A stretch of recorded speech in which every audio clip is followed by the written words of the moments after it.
Thank you, Jenny, and we're both delighted to be here this evening and have this opportunity to talk to you all. So we've entitled our talk "The Language of the New Midwifery Standards" because, as we've said, they were published a couple of years ago now. So people are becoming much more familiar with them, and I'm sure many people on the call have been involved with their local universities as they develop the new programmes. But what we're really turning our attention to is really what these new standards mean for all midwives on our register, not for midwifery programmes. So we've just got a short presentation to show you. And really, what we're really looking forward to is the discussion and the questions you might have afterwards. Next slide, please. So what I've done here is just listed really the key changes, just things for you to perhaps hone in on when you look at the documents themselves. So we've got 6 interconnected domains. Each of those domains are really important. None are more important than the other. They are all working together, very much interconnected. And then throughout the proficiencies, we have 17 themes that run almost like a golden thread. We were delighted when our council approved that the new standards would be based on the Lancet framework. So that's the quality framework for maternal and newborn health. And I think that was really a pivotal moment in terms of the direction of travel of these proficiencies and how they would be presented and how they would work in practice. I think it's also important to say that the role of the midwife is really clearly articulated in these standards. In a way, there wasn't a place to really articulate the role, and it's there front and centre at the beginning of these standards, which are really, really important. There is emphasis on the views, the preferences, and the decisions that women and their partners and families make, really putting women and their families at the centre of care. Sometimes those women will be making decisions which we perhaps wouldn't encourage or advise, and we might consider that they are perhaps going to incur more risk. But these standards really stress the importance of women making decisions on the evidence-informed information that we give them, and it is their decisions, and we need to support them in that. There's greater emphasis on human rights, ethics, cultural competence, and there's a whole domain on continuity of care and carer. So at the point of registration, these midwives, as they join our register, will be able to be proficient to work in those teams. There's greater emphasis on interdisciplinary working, and there's a range of new skills, and one of them is the full systematic examination of the newborn, but there are others.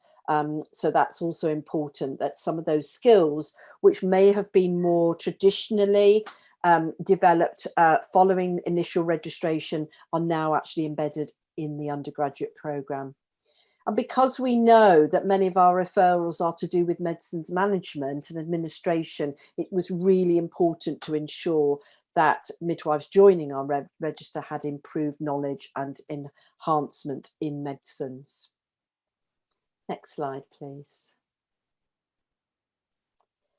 So the reason we wanted to talk about the language today is that our new standards don't talk about risk, but we're very mindful that risk is very embedded in the language within trusts and health boards.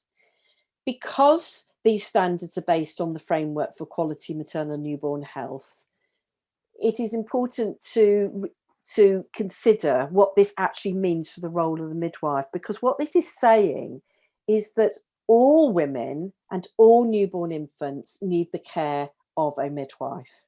Those essential skills, those essential teaching and educating that you all do.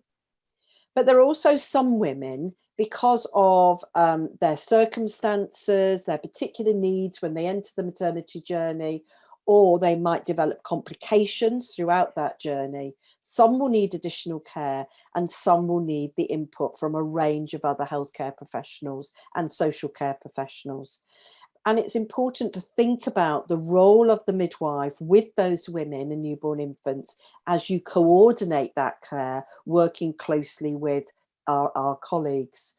And if I give a very, very sort of simple example, that say, for example, a woman was having midwifery-led care, things were all quite straightforward, but for whatever reason, she needed a caesarean section.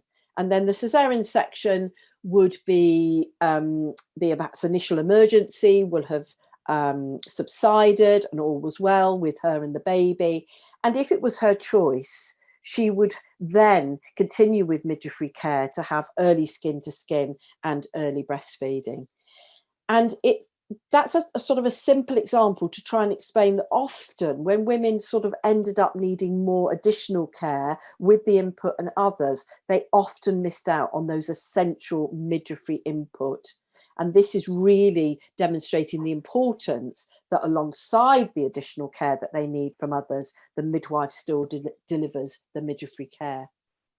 Next slide, please. Our current work, of course, is that we work with the 4-country Future Nurse, Future Midwife Oversight Assurance Boards. So they are at the national level undertaking activities to ensure that these standards are adopted. By as we start this September, many universities now have developed and have had their programs approved and have adopted the new standards. So we're sort of in the phase now of almost the majority having done that, and there will be still some to follow, and they will develop their programs, and everyone will be delivering these programs by September 2022. Against the new standards. So these assurance boards are really very much working with their national education providers and others to ensure that service is ready. From that, we're doing a whole range of stakeholder, local trust, health board, regional meetings to try and get these messages out. And what was really interesting is when we were doing the work to develop the new standards, we had real genuine interest from women, their partners and families. And of all the responses we got to that consultation, over 1,000 were from the public. And we really wanted to close that loop with them to say, this is what we have done. And unfortunately, COVID has prevented us doing it. So we've done a number of things online. But one of the things we have done is we've developed an animation for midwives to show the women in their care. And we hope that you can use this link, take it back to your trust or health board, use it in clinics, use it perhaps in postnatal wards before women go home, or wherever women are receiving their care, so that it actually talks to them about the role of the midwife and working with their midwives. There is some sort of back messages, if you like, about the standards. So if the women were, or their partners were interested, they could go and, you know, read more about it. But it's more about giving them assurance about how midwives are trained and continue their professional education and work very much with them, focusing in on their needs and what they want from their care. And then the other piece of work we're beginning to think about is revalidation. Now, revalidation to change drastically would mean, you know, quite extensive processes. So I'm not suggesting that. But I think one of the things we want to try and get the message out is that when you are revalidating, have a look at these new standards, benchmark your practice against those standards. For those of you who are a practice supervisor and a practice assessors, are you ready to receive the students on the new programs? Are you familiar with the standards? Do you need other professional development? And many heads of midwifery and directors of midwifery are now doing gap analyses of the staff to try and see where the gaps are so that they can really be ready for supporting the new students on these programs. Next slide, please. Because this is what it really means. These standards really are for the midwives supporting the student midwives. We mustn't forget the student midwives on current programs. It was our standards that were woefully out of date. Many of those students will come with those proficiencies because programs have developed beyond our standard requirements.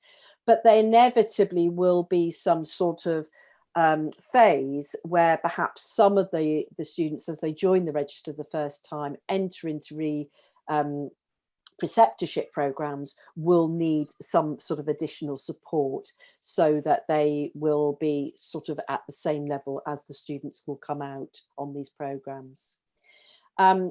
Thinking about your role and your scope of practice and your development.